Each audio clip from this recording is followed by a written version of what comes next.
कधी कधी आपलं मन भरकटतं असं म्हणता येईल की तुम्हाला एखादा वेगळा नाद लागल्यामुळं तुम्ही बॅक फुटला आले 2 वर्ष असं तुम्हाला कधी वाटतं का? 100% बैलगाड्याचा नाद लागला होता. काय सल्ला द्याल? टेनिस क्रिकेट खेळायचं असेल तर काय करायला पाहिजे? नमस्कार मित्रांनो, मी Sainath Kadam. Sai sports India YouTube चॅनलमध्ये आपले स्वागत आहे. आफ्टर द मॅच या पॉडकास्टमध्ये आपण जे नवीन खेळाडू हे कोणत्या रोड मॅपने टेनिस क्रिकेटमधील एक उच्च स्तरावर जाऊ शकतो यासाठी प्रयत्न करत आहोत. यासाठी आपण हे पॉडकास्ट चालू केलेले आहे.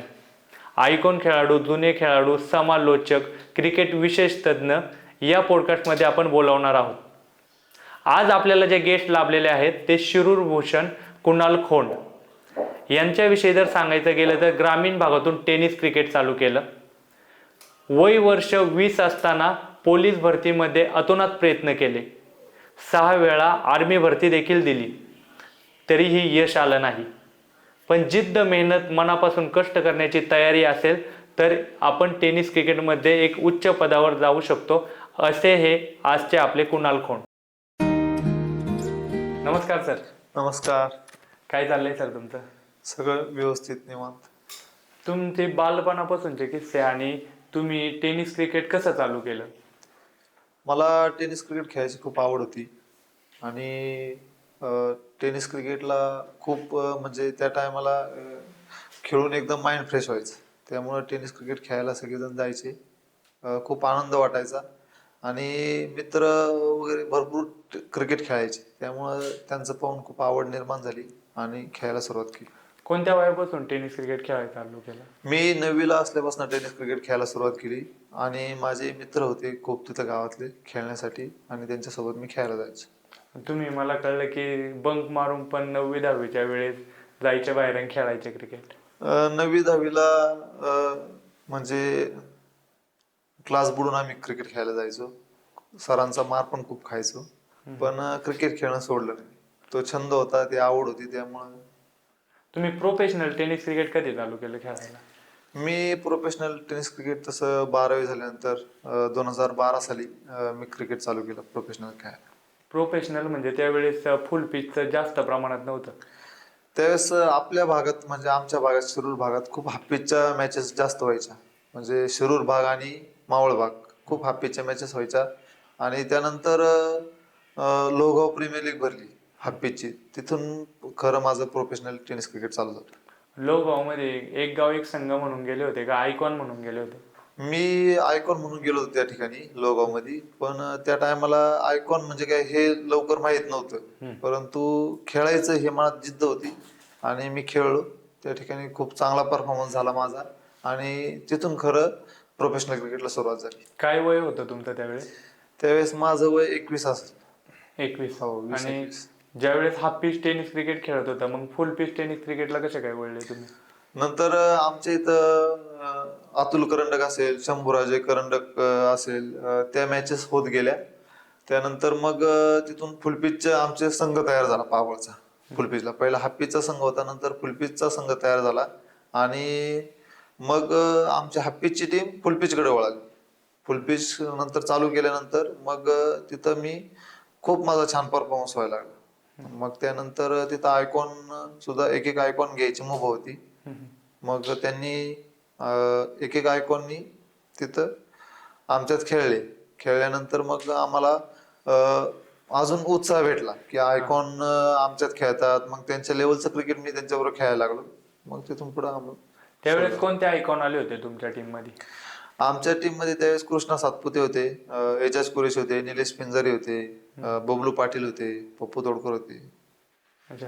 आणि हाफ पिच टेनिस क्रिकेट ज्यावेळेस एक गाव एक संघ होता त्यावेळेस कोणती मुलं होती तुमची?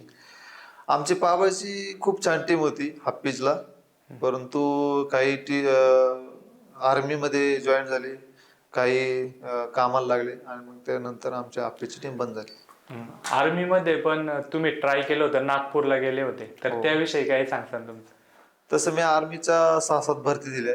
सगळ्यामध्ये मी एक्सलंट केलेलं आहे आर्मीमध्ये. पण मेडिकल पण एक्सलंट होतो, फक्त अभ्यासामुळं थोडंसं मागे राहिलं. आणि पोलीस भरती 2013च्या वेळेस तुम्ही केलेली, ज्यावेळेस कॉलेजला असताना, त्यावेळेस खूप कमी मार्कांनी तुमची पोलीस होण्याची इच्छा त्यावेळेस नशीब नव्हतं असं मी म्हणेल, कारण 2 मार्कावरून मी पोलीस भरतीचा राहिलो होतो. नंतर म्हणजे अभ्यास तर कधी जास्त केला नाही. खेळामुळं क्रिकेटमुळं थोडा अभ्यासाकडे कमी लक्ष होतं. आणि नंतर भरपूर प्रयत्न केला पोलीस होण्याचा, परंतु नाही सक्सेस झालं, नशिबात नव्हतं. तुम्हाला कधी असं वाटलं की टेनिस क्रिकेटमध्ये आपण पुढे राहू शकतो? मला 2015 साली मी ज्यावेळेस याला खेळलो, वडू प्रीमियर लीग खेळलो, शंभूराजे प्रीमियर लीग वडूला आमचे उमेश अण्णा भंडारे आणि अजिंक्य भाऊ कानडे हे टुर्नामेंट घ्यायचे तिथं. तर त्या टायमाला असं व्हायचं की एक गाव एक संघ असायचा आणि एक एक आयकॉन असायचे. आणि त्या ठिकाणी मला मॅन ऑफ द सिरीजला पहिली गाडी भेटली. हा. आणि गाडी भेटल्यानंतर मला मग असं वाटलं की आपण याच्यातच पुढे करिअर केलं तर फायद्याचं. ती हाफ पिच टुर्नामेंट होती का full pitch? Full piece tournament. तुम्ही एक हाफ पिचची टुर्नामेंट खेळले होते आळंदीमध्ये, 106 ओव्हरला 106 रन पप्पू तोडकर आणि तुम्ही. हो. तर त्याविषयी काय सांगता सामना? तो सामना असा होता की बोथ एंड मॅच, म्हणजे बोथ एंड होतं क्रिकेट, विकेट बोथ एंड खेळू शकत होतं. तर रायटी बॅट्समन वर पप्पू सर गेले का तिकडून ते एक ओव्हर खेळायचे आणि लेफ्टी बॅट्समन मी इकडून एक ओव्हर मी इकडून खेळायचं. आणि त्या म्हणजे तुम्हाला फार कपडे बिपडे काढून तुमचा जल्लोष लय झाला होता त्या सामन्यामध्ये. मग असा कोणता सामना आहे की त्याच्यामुळे तुमचं नाव उदयास आलं मोठं? तसं लोगो प्रीमियर लीगच म्हणावं लागेल, कारण लोगो प्रीमियर लीगला मी बरेचसे सामने खेळलो. ते बरेचसे सामने खेळल्यानंतर मी तिथं बरेच सामने म्हणजे स्वतःच्या हिमतीवर जिंकून दिल्यानंतर मग तिथं माझं नाव उदयास आलं. तुम्ही आता कुठं कुठं खेळता बाहेर, ज्यावेळेस दौऱ्यावर जाता मोठमोठे सामन्यांमध्ये खेळायला, तर त्यावेळेस तुमचा दिनक्रम कसा असतो? दिनक्रम काय, आता रोज क्रिकेटच खेळायला, प्रोफेशनल क्रिकेट खेळतो म्हणजे रोज क्रिकेट खेळायलाच जायला लागतं. आणि सकाळी उठलं का आपलं ज्या गावी क्रिकेट खेळायला जायचे तिकडं जायचं. 2 व्हीलर 4 व्हीलर प्रवास कसा असतो? प्रवास पहिला 2 व्हीलरतीच होता, परंतु प्रोफेशनल क्रिकेटने खूप दिले आम्हाला. आता 4 व्हीलर गाडीत क्रिकेट खेळायला जातो. आणि तुमचा दिवसाचा दिनक्रम कसा असतो फिटनेस विषयी, खाण्याविषयी? खाणे तसं पहिल्यापासून गावाकडे असल्यामुळं खाण्याचं एवढं काय नाही, आपलं म्हणजे चटणी भाकरीवरतीच हे होतं. परंतु आता फिटनेस थोडं जास्त लक्ष आहे. आता फ्रुट्स वगैरे असा दिनक्रम, सकाळी आपलं रनिंग वगैरे आणि दिवसभर खेळायला गेलं का फ्रूट, संध्याकाळचं व्यवस्थित जेवण. टेनिस क्रिकेटमध्ये फिटनेस किती महत्वाचा आहे तुम्हाला काय वाटतं? टेनिस क्रिकेट जर फिटनेस नसेल तर टेनिस क्रिकेट खेळू शकत नाही. तुम्ही 1-2 मॅच खेळू शकता, परंतु जर तुम्हाला कंटिन्यू सातत्याने खेळायचं असेल तर फिटनेस शिवाय तुम्हाला पर्याय नाही. आता पावसाळा चालू आहे तरी पण आता सांगलीमध्ये एक टुर्नामेंट झाली 61,000 रुपयाची. ओपनचे संघ होते तिथं आणि तुम्ही फायनल मॅच मध्ये 14 बॉल 50 मारले.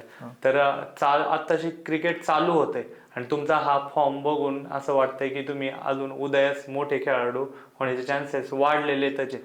आणि तुमचं मागचं 2 वर्ष मागं पण क्रिकेट थोडं थांबलं होतं, त्याविषयी सांगा सविस्तर. 2 वर्ष क्रिकेट थांबलो होतो म्हणजे मी थोडासा इंजर्ड होतो आणि जरा इंजुरी असल्यामुळे मला लिगामेंटचा प्रॉब्लेम झाला होता गेल्या वर्षी, म्हणजे 2 वर्षापूर्वी लिगामेंटचा प्रॉब्लेम मधनं थोडंसं मी नीट झालो आणि मला शोल्डर इंजुरी झाली. शोल्डर इंजुरी झाल्यानंतर मग थोडंसं क्रिकेटपासून 2-3 महिने लांब राहिलो गेल्या वर्षी. मग त्यानंतर थोडी रेस्ट केली, वर्कआउट केलं चांगला आणि मग ह्या वर्षी ठरवलं की आता पूर्ण वेळ क्रिकेटला द्यायचं चांगलं. त्या सांगलीमधील मॅन ऑफ द मॅच किंवा ते बेस्ट बॅट्समन त्याविषयी सांगा थोडं. सांगलीमध्ये तसे बबलू पाटील सरांचा संघ पुढे होता, ऋषी जोरी सर होते. खूप चांगले संघ बांधणी केली होती आणि आमच्या टीम मध्ये फक्त धनंजय भिंताळे आणि मी होतो, 2 जण आम्ही.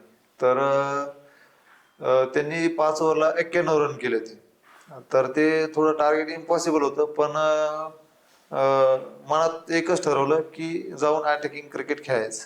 आणि सुरुवातीलाच आसिफ शेख सरांना चांगले रन आल्यानंतर मग थोडा कॉन्फिडन्स वाढला आणि कॉन्फिडन्स वाढल्यानंतर मग ते आम्ही त्यात धनंजय सरांनी चांगली साथ दिली, मॅच जिंकलो. असाच तुमचा एक तांदूर जे आंध्र प्रदेशमध्ये गाव आहे तिथं तुमचा आतापर्यंत सगळ्यात चांगला परफॉर्मन्स म्हणता येईल का? किंवा त्याविषयी आम्हाला सांगा. ज्यावेळेस बाहेरच्या राज्यामध्ये जातात त्यावेळेस काय माहोल असतो? तसं तांदूरमध्ये बबलू सरांच्या टीम मध्ये मी खेळायला गेलो खूप चांगला परफॉर्मन्स तिथे राहिला. तर त्या ठिकाणी मला बेस्ट बॅट्समन मिळाला तांदूरमध्ये. त्या त्या त्या त्याआधी आम्ही राजस्थानला क्रिकेट खेळायला गेलो होतो. नुकतंच मी शोल्डर इंजुरीतून बाहेर आलो आणि राजस्थान क्रिकेटला खेळायला गेलो. त्यावेळेस त्या ठिकाणी मी 2 मॅचमध्ये 250 रन केले आणि तिथूनच खरं फॉर्मला सुरुवात झाली. आणि जयपूरमध्ये मॅन ऑफ द मॅच किंवा man of the best batsman तुम्हाला ठरले होते. आता नवीन हे अपडेट, तर त्याविषयी काय, त्या मॅच विषयी तुमचं? जयपूरला मी शोल्डर इंजुरीतून बाहेर आलो होतो जयपूरला खेळायला जाण्यासाठी. तर तिथं असं माझा मित्र आहे रोहित वाळुंज, तर तो मला आधी म्हटला होता की जयपूरला क्रिकेट खेळायला जायचंय आपल्याला. तर मी म्हटलं ठीक आहे आपण जाऊ, काय प्रॉब्लेम नाही. त्यानंतर मला बबलू पाटील सरांचा फोन आला की आपल्या टीम मध्ये खेळ. पण तो रोहित चांगला मित्र असला आणि त्याला शब्द दिला होता की मी खेळायला येणार म्हणून त्याच्या शब्दाखात्री मी तिथे खेळायला गेलो. आणि आम्हाला 2च मॅच खेळायला भेटल्या. आमची टीम चांगली होती, परंतु थोडासा त्या दिवशी परफॉर्मन्स प्लेअर लोकांचा झाला नाही. परंतु मी एकटाच खेळलो आणि 2 मॅच मध्ये 250 मी केले तिथे. आणि आता बाहेरचं टेनिस क्रिकेट, बाहेरच्या राज्यातील आणि महाराष्ट्रातील, याच्यामध्ये काय फरक जाणवतो? तसे बाहेरचं क्रिकेट पण चांगले, महाराष्ट्राचे प्लेअर थोडेसे त्यांच्यापेक्षा उजवेच आहेत. कधी पण म्हणजे त्यांच्यापेक्षा चांगलं क्रिकेट खेळतात. मुंबईचं टेनिस क्रिकेट आणि पुण्याचं टेनिस क्रिकेटमध्ये याचा काय फरक वाटतो तुम्हाला? मुंबईच्या क्रिकेट म्हणजे 12ही महिने क्रिकेट चालतं. तसं पुण्यात आता तशी सुरुवात झाली क्रिकेटला. पुण्यात भरपूर क्रिकेट खेळत आहे. म्हणजे आता रबर बॉल पहिलं क्रिकेट खेळत नव्हती प्लेअर, पण आता खेळायला लागलेत. आणि मुंबईचं क्रिकेट काय होतंय, कोणी छोटा मोठा नाही, मुंबईमध्ये कंटिन्यू सर्रास क्रिकेट खेळलं जाते. तसं आपल्या भागात आयकॉन पद्धत जास्त आली किंवा मग एरिया वाईज याच्यामुळे थोडंसं क्रिकेट पासनं चांगले प्लेअर म्हणजे बाजूला व्हायला लागले. आणि ग्रामीण क्रिकेट आणि सिटी क्रिकेट यामधील काय तुम्हाला फरक जाणवतो? पहिलं ग्रामीण क्रिकेट आणि सिटी क्रिकेटमध्ये खूप फरक होता.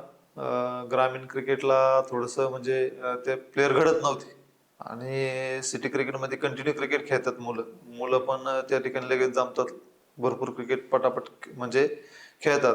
आणि ग्रामीण क्रिकेटला प्लेअर लोक म्हणजे लवकर होत नाही खेळायला. तर त्यामुळे थोडं ग्रामीण क्रिकेट महाग होतं. पण आता तशी राहिलेली नाही, कारण क्रिकेटमध्ये चांगले प्रोफेशन तयार करायची संधी आलेली. त्यामुळं आता ग्रामीण क्रिकेट पण महाग नाही. असं कोणतं वर्ष आहे ज्यावेळेस तुमचं नाव उदयास आलं? असं मी तर म्हणतो 2014-15 सालापासून.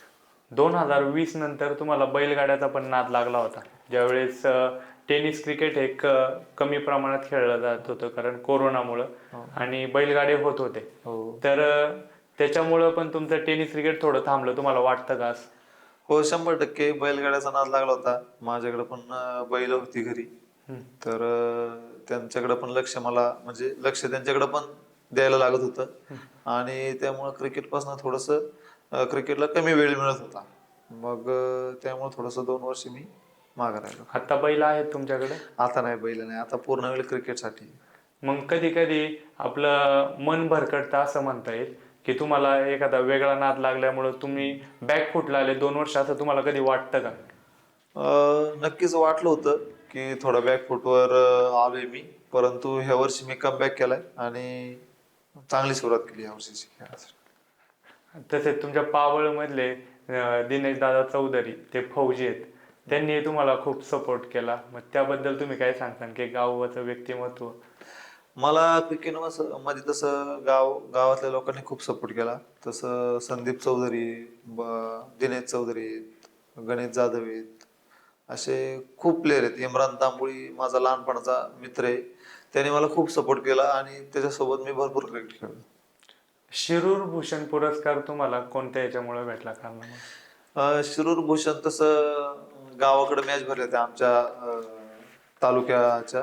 तर त्या ठिकाणी मी खूप छान परफॉर्मन्स केला होता आणि सगळी लोक म्हणजे पुढारी लोक शिरूर तालुक्याचे खूप आले होते आणि त्यामुळं त्यांनी माझा खेळ पाहून मला शिरूर भूषण पुरस्कार दिला होता.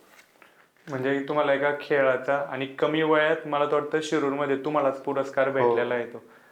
तर लहान जे मुलं येतात आता 18 ते 25 वर्ष वयोगटातील, त्यांच्यासाठी तुम्ही काय सल्ला द्याल? टेनिस क्रिकेट खेळायचं असेल तर काय करायला पाहिजे?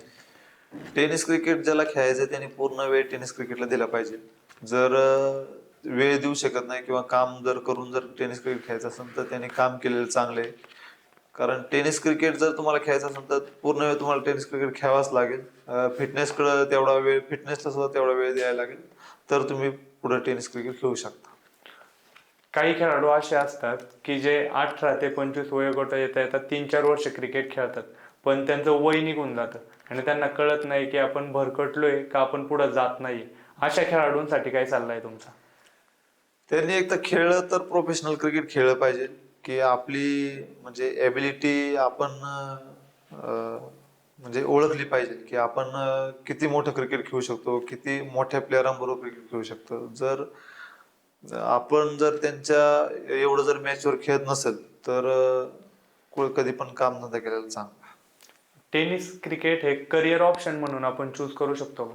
100% करू शकतो. आजकाल टेनिस क्रिकेटला खूप चांगले दिवस आलेले आहेत आणि म्हणजे तेच काय, आम्ही सुद्धा टेनिस क्रिकेटमुळेच आमचं करिअर चांगलं आहे, त्यामुळं करू शकतो, 100% करू शकतो.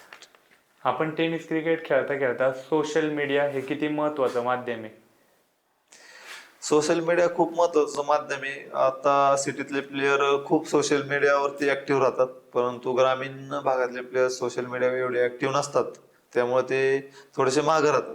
पण सोशल मीडिया असं माध्यम आहे की अं, त्या प्लेयरला पूर्ण देशभरात म्हणजे त्याची ओळख निर्माण होते. त्यामुळे सोशल मीडिया आत्ताच्या क्रिकेटमध्ये खूप महत्वाचं आहे. त्याचे फायदे व तोटे?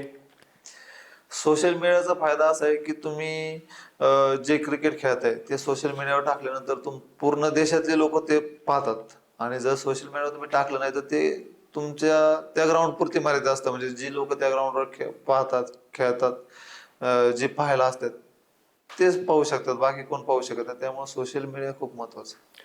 तुम्ही आता खूप साऱ्या ग्राउंडवर खेळायला जाता, तर कधी कधी माती विकेट असतं आणि सिमेंट विकेट असतं, तर यामध्ये काय फरक असतो दोन्ही विकेटमध्ये? सिमेंट विकेट थोडस फास्ट असतं, बॅटिंगसाठी चांगलं असतं, परंतु माती विकेट असं आहे की गोलंदाजाला पण तेवढाच फायदा असतो आणि फलंदाजाला पण. म्हणजे आपल्या स्किलवरती अवलंबून आहे शेवटी. पहिलं तर माती विकेटच होतं भरपूर, आता टेनिस क्रिकेट म्हणजे आपलं सिमेंट विकेटवरती खूप आले, त्यामुळं आताचं क्रिकेट फास्ट झाले. तुम्हाला कोणत्या विकेटवर खेळायला आवडतं? पहिलं माती विकेटवरच खूप भारी वाटायचं खेळायला, आता सिमेंटवर आले तर आता बॅट्समन मी तर सिमेंटवर चांगलं वाटतं खेळायला. एवढे तुम्ही क्रिकेट सामने खेळलेले ते, तर सिमेंट विकेटवर पण कधी गोलंदाज प्रभावी पडलेला आहे का असा तुमच्या समोर आलेला? नक्कीच पडतात, कारण आता गोलंदाज पण तेवढे हुशार झालेले आहेत. कारण म्हणजे आपण काय म्हणतो क्रिकेटमध्ये गोलंदाज पण तेवढ्या ताकदीने आता उतरलेत, की बाबा आता फलंदाजाला किमान 3-4 यॉर्कर तरी टाकण्याची ॲबिलिटी आता गोलंदाजामध्ये आलेली आहे. असा कोणता गोलंदाज आहे असं वाटतं की याला खेळायला नाही पाहिजे? असं आतापर्यंत तरी नाही वाटलं. कारण तेवढी जिद्द मनात असते आणि कोणत्या पण बॉलरला फेस करायची. किंवा असा कोणता गोलंदाज आहे का तुम्हाला वाटतं मी याला 6 बॉल 6 सिक्स मारायला पाहिजे? असं काय नाही, ते क्रिकेटचा भाग आहे. कधी मारू शकतो, कधी नाही मारू शकत, परंतु क्रिकेट पुढे नाही जात. तुमच्या आवडतीचं क्रिकेट ग्राउंड कोणतं? तसं आता माझं आवडतीचं ग्राउंड पाबळच आहे, कारण त्या ग्राउंडवरच मी वाढलोय, लहानाचा मोठा झालो. खेळायला कोणत्या ग्राउंडवर आवडतं ज्यावेळेस तुम्ही बाहेर खेळायला जाता त्यावर तुमचं? टर्फ विकेटवर जास्त खेळायला आवडतं, कारण बॉल पाहिजे तसा येतो आणि चांगलं खेळता येतं. टर्फ क्रिकेट ग्राउंडवर जास्त करून लेदर क्रिकेट जास्त खेळलं जातं, तर तुम्ही लेदर क्रिकेट कधी खेळलेले ते? लेदर क्रिकेट कधी खेळलो नाही, परंतु हा पिचमुळे फास्ट बॉलिंग खेळायची सवय लागली आता, त्यामुळं भारी वाटतं लेदर क्रिकेट आपलं लेदर ग्राउंडवर खेळायला. लेदर ग्राउंडला खेळायला पहिल्या ग्राउंडमध्ये ज्यावेळेस एक 15 वर्ष मागं गेलं तर कोणत्याही प्रकारचे ग्राउंड असायचे आणि इंजुर्ड होण्याचे चान्सेस खूप होते, तर आत्ताच्या ग्राउंडच्या तुलनेत पहिल्या ग्राउंडमध्ये काय फरक वाटतो तुम्हाला? पहिलं ग्राउंड म्हणजे काय नव्हतंच, खेळाडूंसाठी सेफ्टी काहीच नव्हते. खेळाडू कुठे पडायचे, धडपडायचे, कारण खेळाडू पण त्यावेळेस तेवढे स्ट्रॉंग होते, कारण कुठं पण खेळायची सवय होती. त्या टायमाला माझी पण म्हणजे त्यामुळेच लिगामेंट गेली होती. कारण मी इथं मुळशीला खेळायला गेला असता एकदम दगडाचं ग्राउंड होतं आणि मी सटकलो आणि गुडघ्यावरती पडलो, त्यामुळे माझी लिगामेंटचा प्रॉब्लेम झाला होता त्यानंतर. पण आताच्या क्रिकेटला म्हणजे प्रॉब्लेम काय नाही, खूप छान ग्राउंड आहेत सगळे, काय असं म्हणजे इंजर्ड होण्याचे चान्सेस खूप कमी आहेत. ज्या जागी आपल्याला माहित असतं की इंजोर्ड होणार आहे अशा ग्राउंडवर तरी पण आपण खेळतो, तर अशा वेळेस कोणती काळजी घ्यायला पाहिजे? अशा वेळेस आता कसं खेळ येतो, खेळात थोडस कमी जास्तपणा चालतो. ग्राउंड कोणतं आहे काय हे बघितलं जात नाही, कारण खेळाडू ग्राउंडवरती उतरला त्या जोशात उतरतो की त्याला ग्राउंड मध्ये गेल्यावर काय कळत. आणि आतापर्यंत तुम्ही एवढ्या टुर्नामेंट खेळता, सपोर्टिव्ह क्राऊड हा कोणत्या ग्राउंडवर भेटला तुम्हाला सगळ्यात जास्त? सपोर्टिव्ह क्राऊड तसा मला शिरूरच्या रयत ग्राउंडवरती खूप भेटला, कारण त्या ठिकाणी खूप माझे तालुक्याचे जे सहकारी मित्र आहे किंवा सपोर्टिव्ह माणसं आहेत ते खूप येतात आणि खूप सपोर्ट करतात तिथं. सपोर्ट म्हटले तुम्ही तर सिनियर सिनियर प्लेयर जे असतात ते तुम्हाला सपोर्ट करतात का पुढे जाण्यासाठी? 100% सपोर्ट करतात, कारण सपोर्ट करण्यापेक्षा तुमचा म्हणजे खेळ तो खूप महत्वाचा आहे. तुम्ही किती पद्धतीत म्हणजे कोणत्या पद्धतीत चांगलं खेळता त्यावर खूप अवलंबून आहे. आता तुम्ही ज्यावेळेस क्रिकेट खेळायला मैदानात उतरता, सचिन तेंडुलकर पहिलं डाव्या पायाचं आपलं पॅड घालतो, रायना बघितलं तर रन पाळताना चौकार गेला तरी पळत येतो, असं काय तुमचं आहे का की त्याआधी आपण असं करायचं असतं? अजून असं काय नाही, अं, पण खूप सिनियर प्लेअरचं किती मोठं योगदान असतं ज्यावेळेस तुम्ही मोठं क्रिकेट खेळत असता त्यावेळेस? सिनियर प्लेअरचं खूप योगदान असतं, कारण सिनियर प्लेअरच पुढे घेऊन जाऊ शकतात क्रिकेट खेळायला, कारण सिनियर प्लेअरांशिवाय तर क्रिकेट नाही. कारण सिनियर प्लेअरला घडू शकतात. ज्यावेळेस खेळता तुम्ही, कॅप्टन किती महत्वाचा असतो संघासाठी? कॅप्टन खूप महत्वाचा असतो, कारण तो त्याने जर सपोर्टिव्ह दिला सगळ्या प्लेअर लोकांना तर आरामात टीम जिंकते. जर कॅप्टन जर हे म्हणजे खेळायला हे नसेल तर काय उपयोग नाही. आणि प्रशिक्षक किती महत्वाचा आहे? तुम्ही ज्यावेळेस क्रिकेट खेळता त्यावेळेस आपल्या चुका आपल्याला कळत नाही, अशा वेळेस प्रशिक्षक हा किती महत्वाचा आहे? अशा वेळेस प्रशिक्षक पाहिजेच. मी म्हणतो प्रत्येक खेळाडू मागं कोणी ना कोणी प्रशिक्षक पाहिजे, कारण त्याच्या उणिवा आणि तो काय खेळतोय काय कमी पडतंय हे सांगणारा तोच असतो, आणि त्या जर चुका सुधारल्या तर नक्कीच चांगला प्लेअर घडतो. आता तुम्ही म्हटले त्याच्या उणिवा सांगणार आहे. आज आपण ग्रामीण क्रिकेटमध्ये बघतो की तालुका वाईज जे प्लेअर असतात त्यांच्यामध्ये गाव वाईज मधून प्रत्येक एक एक निवडून आलेला असतो, पण त्यांना सांगणारं कोणी नसतं. आत्ताच्या याच्यात प्रोफेशनल टेनिस क्रिकेट हे कमी खेळतात हे ग्रामीणचे खेळाडू, हे आपण नाकारू शकत नाही. बरं. कारण सिटी मधले प्लेयरांना मोठी संख्या असते खेळण्याची, तुम्ही म्हटले तसं. तर आपला ग्रामीण भागातील खेळाडू वर येण्यासाठी काय करायला पाहिजे त्यांनी? तर ग्रामीण भागातला खेळाडू जर वर यायचा असेल तर त्याला सातत्याने क्रिकेट खेळायला लागणार, आणि जर तुम्ही ज्यावेळेस आपल्या चांगल्या संघाबरोबर मॅच लागेल तर त्या ठिकाणी तुम्हाला परफॉर्मन्स हा करावाच लागतो. जर तुम्ही चांगला परफॉर्मन्स दिला, जर तुम्ही चांगल्या खेळाडूंच्या नजरेत आला तरच तुम्ही मोठं क्रिकेट खेळू शकता. एखाद्या प्लेअरला मोठं व्हायचं असेल, तुम्ही म्हटले की मोठं व्हायचं असेल टेनिस क्रिकेटमध्ये जायचं असेल, तर कोणत्या टप्प्याटप्प्यांनी जाऊ शकतो? त्याला प्रत्येक आता गाव वाईजला म्हणजे गाव वाईज साठी खेळतात, तर गाव वाईज झालं तर तालुका वाईज झालं तर ओपन क्रिकेटला. जर ह्या ह्या टप्प्यांमध्ये जर तो प्लेअर खेळला म्हणजे सातत्याने जर चांगला खेळला तर तो मोठा नक्कीच होऊ शकतो.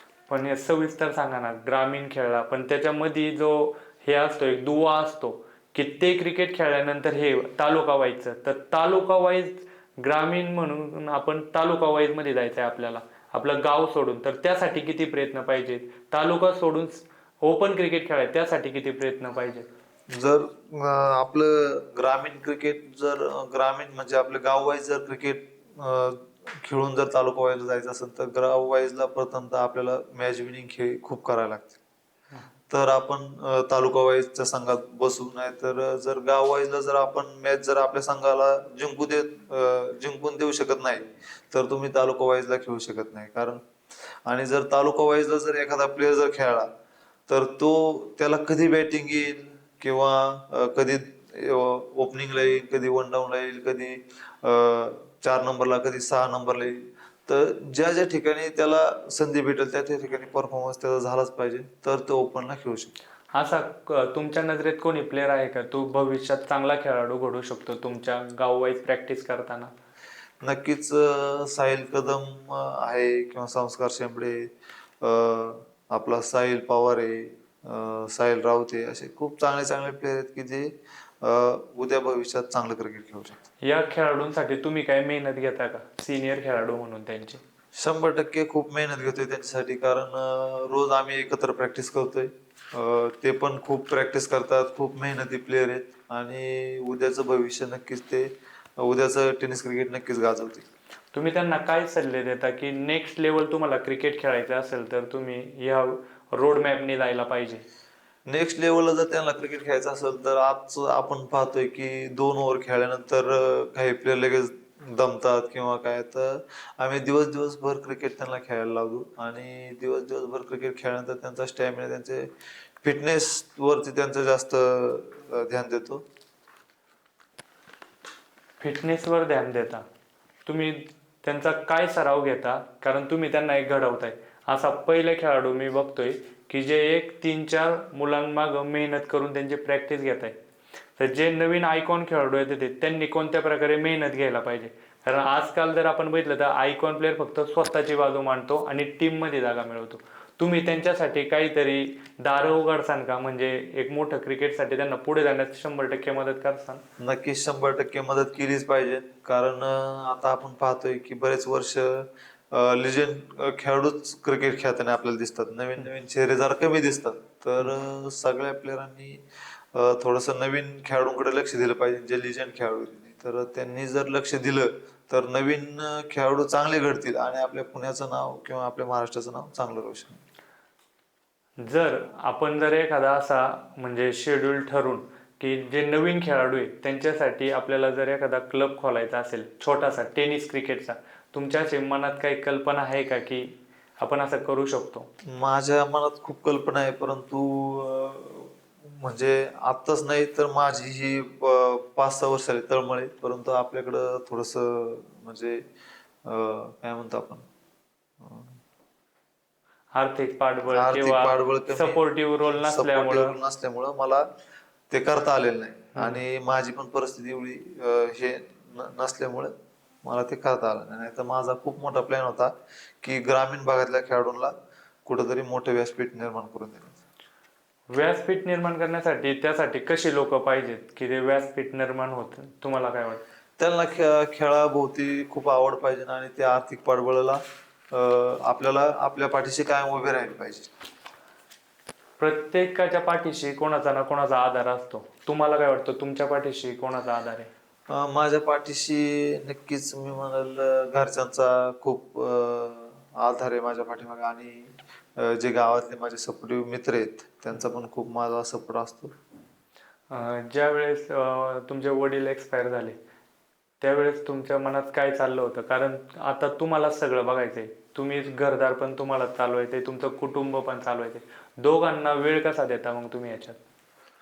तर त्यावेळेस असं झालं होतं की वडील एक्सपायर झाल्यानंतर मनात एकच होतं की आपण कुठेतरी कामाला जाऊन आपला घरातला उदरनिर्वाह करायचा. परंतु टेनिस क्रिकेटमध्ये असं होतं की मी खेळून जे आपण कामाला जाऊन जेवढे पैसे कमवणार नाही तेवढे मी टेनिस क्रिकेट खेळून कमवत होतो. त्यामुळे मग एकच मनात जिद्द ठरवली की आता आपण क्रिकेटच खेळायचं. कुटुंबाला वेळ कसा देता आणि खेळाला कसा वेळ देता? क्रिकेट चालू जर झालं तर कुटुंबाला थोडासा वेळ कमी भेटतो, कारण क्रिकेट खेळायला लागतं बाहेर. खूप मॅचेस असतात, रोज आम्ही बाहेरच असतो, महिन्यातून 20-20, 25-25 दिवस बाहेरच असतो क्रिकेट खेळायला. तर कधी गेलं तर घरच्यांचा खूप सपोर्ट असतो, आणि घरच्यांचा सपोर्ट नसेल तर क्रिकेट अवघड आहे. मित्राची संगत किती महत्वाची टेनिस क्रिकेट खेळताना किंवा आयुष्यात आपल्या? मित्राची संगत खूप महत्वाची आहे, कारण मित्र जर नसतील तर आपण क्रिकेट खेळू शकत नाही. कारण लहानपणापासून जे मित्र सोबत आहेत क्रिकेट खेळणारे, त्यांच्यामुळेच मी आज आहे, ते त्यांच्यामुळेच. असं कधी झालंय काय तुमच्यावर विश्वास ठेवणारा असा कोणता प्लेअर आहे की ज्याने तुमच्यावर विश्वास ठेवून मोठा डाव खेळलेला आहे? असं मी तर म्हणाल बबलू पाटील आहे, पप्पू तोडकर आहे, कारण त्यांनीच माझ्यावरती खूप विश्वास ठेवला. कारण मी गाववाईच्या आमच्या गावच्या टीमकडनं खेळत होतो. त्यांनी माझी बॅटिंग पाहिली आणि मला त्यांच्या मोठ्या संघात संधी दिली आणि तिथून पुढे मी खरं ओपन क्रिकेटला किती सुरुवात. वर्ष झालं तुम्ही त्यांच्या टीम मध्ये खेळताय? आता मी जवळजवळ 10 वर्ष झाले. 2015-16 पासून मी त्यांच्या टीम मध्ये खेळतो. ज्यावेळेस 2015ला तुम्ही टेनिस क्रिकेट चालू केलं त्यावेळेस कणकवलीला जाऊन तुम्ही बेस्ट बॅट्समन ठरले होते आणि त्यावेळेस डिंग डॉंग संघ होता, गोवा होता. हो. त्याविषयी आम्हाला माहिती द्या, कारण 10 वर्ष मागे गेलं तर तो काळ असा होता, या संघांना हरवणं खूप अवघड होतं आणि ती तुम्ही कामगिरी करून दाखवली.